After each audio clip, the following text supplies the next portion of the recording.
یہ مکمل قرآن پاک ترجمہ ہے جو کئی ویڈیوز پر مشتمل ہے۔ برائے کرم اگر آپ نے پہلے والی ویڈیوز نہیں دیکھی ہیں تو پہلی ویڈیو سے آغاز کریں اور میرے ساتھ قرآن پاک کا مکمل ترجمہ آخر تک ضرور سنیں۔ ہمارے چینل کو سبسکرائب کریں اور اسے اپنے دوستوں کے ساتھ بھی ضرور شیئر کریں، کیونکہ یہ ایک صدقہ جاریہ ہے جو انشاءاللہ موت کے بعد بھی ہمارے کام آئے گا۔ سورہ الانفال، شروع اللہ کے نام سے جو بڑا مہربان نہایت رحم کرنے والا ہے۔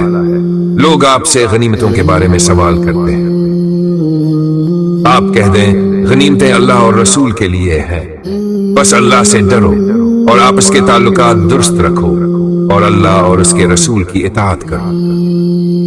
اگر تم ایمان والے ہو، سچے ایمان والے تو وہی لوگ ہیں جن کے دل اللہ کے ذکر سے کان اٹھتے ہیں، اور جب ان پر اس کی آیات تلاوت کی جاتی ہے تو ان کا ایمان بڑھ جاتا ہے اور وہ اپنے رب پر ہی توکل کرتے ہیں۔ وہی لوگ نماز قائم کرتے ہیں اور جو کچھ ہم نے ان کو دیا ہے اس میں سے خرچ کرتے ہیں، یہی سچے مومن ہیں۔ ان کے لیے ان کے رب کے پاس درجات ہیں اور مغفرت ہے اور عزت والی روزی، جیسے تمہارے رب نے تمہیں حق کے ساتھ تمہارے گھر سے نکالا۔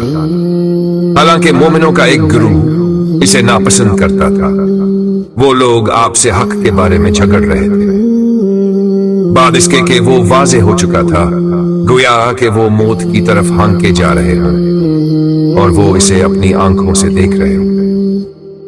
اور یاد کرو جب اللہ تم سے وعدہ کر رہا تھا کہ دونوں گروہوں میں سے ایک تمہارے لیے ہے، اور تم چاہتے تھے کہ کمزور گروہ تمہیں ملے، اور اللہ چاہتا تھا کہ حق کو ثابت کرے اپنے کلام سے اور کافروں کی جڑ کاٹ دے، تاکہ وہ حق کو حق کر دکھائے اور باطل کو باطل کر دے، چاہے مجرموں کو کتنا ہی ناپسند ہو۔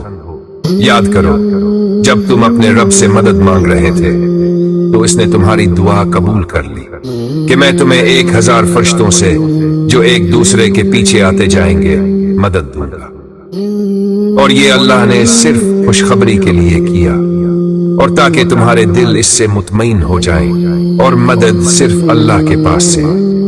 بے شک اللہ غالب ہے، حکمت والا ہے۔ جب وہ تم پر نیند طاری کر رہا تھا جو تمہارے لیے اطمینان کا ذریعہ تھی، اور آسمان سے تم پر پانی برسا رہا تھا تاکہ اس سے تمہیں پاک کرے اور تم سے شیطان کی نجاست دور کرے اور تمہارے دل مضبوط کرے اور اس سے تمہارے قدم جما دے۔ یاد کرو جب آپ کے رب نے فرشتوں کو وحی کی کہ میں تمہارے ساتھ ہوں، پس تم ایمان والوں کو ثابت قدم رکھو، میں کافروں کے دلوں میں رعب ڈالوں گا، پس تم ان کی گردنوں پر ضرب لگاؤ اور ان کے پور پور پر ضرب لگاؤ۔ یہ اس لیے ہے کہ انہوں نے اللہ اور اس کے رسول کی مخالفت کی، اور جو کوئی اللہ اور اس کے رسول کی مخالفت کرے تو بے شک اللہ سخت سزا دینے والا ہے، یہی سزا ہے، بس اسے چکھو، اور کافروں کے لیے جہنم کا عذاب ہے۔ اے ایمان والو، جب تم کافروں سے میدان جنگ میں مقابلہ کرو تو ان سے پشت نہ پھیرو، اور جو شخص اس دن ان سے پیٹ پھیرے گا سوائے اس کے کہ وہ جنگی چال کے لیے پیچھے ہٹے یا اپنی جماعت سے جا ملے تو وہ اللہ کے غضب میں مبتلا ہوگا، اور اس کا ٹھکانہ جہنم ہے، اور وہ بہت بڑا انجام ہے۔ پھر یہ تم نے انہیں قتل نہیں کیا بلکہ اللہ نے انہیں قتل کیا، اور آپ نے جب پھینکا تو آپ نے نہیں پھینکا بلکہ اللہ نے پھینکا تاکہ وہ مومنوں پر اپنے فضل کا اچھا انعام کرے۔ بے شک اللہ سننے والا ہے، جاننے والا ہے، یہ تو اللہ کی طرف سے ہے، اور بے شک اللہ کافروں کی چالوں کو کمزور کر دیتا ہے۔ اگر تم فتح چاہتے تھے تو یقیناً فتح آ چکی ہے، اور اگر تم باز آ جاؤ تو وہ تمہارے حق میں بہتر ہے، اور اگر تم پھر یہی کرو گے تو ہم بھی اسی طرح کریں گے، اور تمہاری جماعت تمہیں ہرگز کچھ فائدہ نہیں دے گی اگرچہ وہ بہت زیادہ ہو، اور بے شک اللہ مومنوں کے ساتھ ہے۔ پھر جب تم کفار سے جنگ کے لیے نکلو تو انہیں سختی سے مارو، پھر جب انہیں خوب شکست دو تو قیدی بنا لو، پھر یا تو ان پر احسان کرو یا فدیہ لے کر چھوڑ دو، یہاں تک کہ جنگ اپنے بوجھ اتار دے۔ اگر اللہ چاہتا تو خود ان سے بدلہ لیتا، لیکن وہ تمہیں ایک دوسرے کے ذریعے آزماتا ہے۔ اور جو لوگ اللہ کی راہ میں قتل کیے گئے، اللہ ان کے اعمال کو ہرگز ضائع نہیں کرے گا، وہ انہیں ہدایت دے گا اور ان کے حال کو سنوارے گا اور انہیں جنت میں داخل کرے گا جس سے وہ انہیں واقف کرا چکا ہے۔ اے ایمان والو، اگر تم اللہ کی مدد کرو گے تو اللہ تمہاری مدد کرے گا اور تمہارے قدم جمائے رکھے گا، اور جنہوں نے کفر کیا ان کے لیے ہلاکت ہے، اور اللہ ان کے اعمال کو برباد کر دے گا۔ یہ اس لیے کہ انہوں نے اس چیز کو ناپسند کیا جسے اللہ نے نازل فرمایا، تو اللہ نے ان کے اعمال ضائع کر دیے۔ کیا انہوں نے زمین میں سفر نہیں کیا تاکہ دیکھتے کہ ان لوگوں کا کیا انجام ہوا جو ان سے پہلے گزر چکے؟ اللہ نے ان پر ایسی پکڑ ڈالی جس سے کوئی بچانے والا نہ تھا۔ یہ اس لیے کہ اللہ مومنوں کا سرپرست ہے اور کافروں کا کوئی ولی نہیں۔ یقیناً اللہ ان بستیوں کو کبھی نہیں بدلتا جب تک کہ ان کے رہنے والے اپنے اندر تبدیلی نہ لائیں، اور اللہ سب کچھ سننے والا، سب کچھ جاننے والا ہے۔ یہ ان کے اعمال کی سزا ہے، اور بے شک اللہ بندوں پر ظلم نہیں کرتا۔ کفار کی طرح نہ ہو جاؤ جو کہتے ہیں کہ اگر ہمارے بھائی ہمارے پاس ہوتے تو نہ مارے جاتے، تاکہ اللہ ان کے دلوں میں حسرت ڈالے۔ اللہ ہی زندگی دیتا ہے اور وہی موت دیتا ہے، اور اللہ تمہارے اعمال کو دیکھتا ہے۔ اگر تم اللہ کی راہ میں مارے جاؤ یا مر جاؤ تو اللہ کی طرف سے بخشش اور رحمت اس سے کہیں بہتر ہے جو وہ جمع کرتے ہیں۔ اور اگر تم مر جاؤ یا قتل کر دیے جاؤ تو تم سب اللہ کی طرف لوٹائے جاؤ۔ اللہ کی مہربانی سے تم ان کے لیے نرم ہو، اور اگر تم سخت دل ہوتے تو وہ تمہارے پاس سے منتشر ہو جاتے۔ بس ان سے درگزر کرو، ان کے لیے مغفرت مانگو اور ان سے مشورہ کرو۔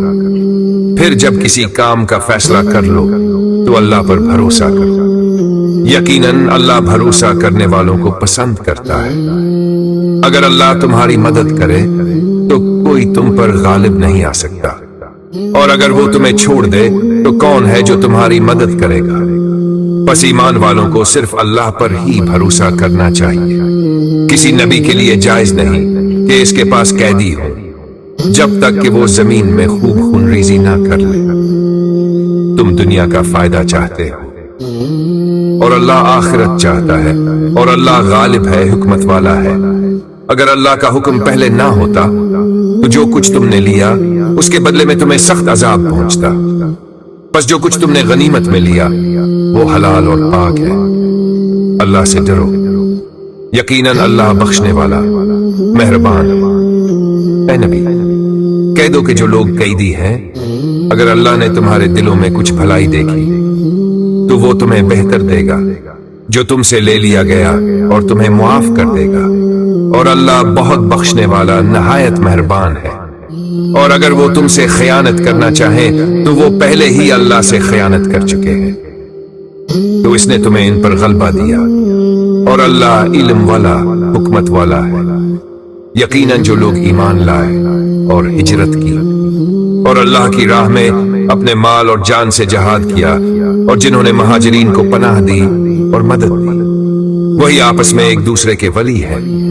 اور جو ایمان لائے لیکن ہجرت نہیں کی، ان کے ساتھ تمہارا ولایت کا کوئی تعلق نہیں جب تک کہ وہ ہجرت نہ کرے، اور اگر وہ دین کے معاملے میں تم سے مدد مانگے تو تم پر مدد دینا فرض ہے، سوائے اس قوم کے خلاف جس کے ساتھ تمہارا معاہدہ ہے، اور اللہ تمہارے اعمال کو دیکھ رہا ہے۔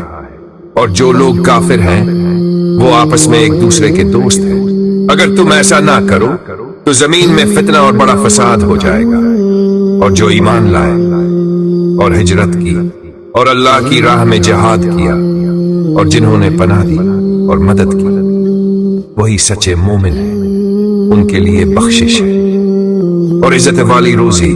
اور جو لوگ بعد میں ایمان لائے اور ہجرت کی اور تمہارے ساتھ جہاد کیا، وہ بھی تم میں شامل ہیں، اور رشتہ دار اللہ کی کتاب میں ایک دوسرے کے زیادہ حقدار ہیں۔ یقیناً اللہ ہر چیز کو جاننے والا ہے۔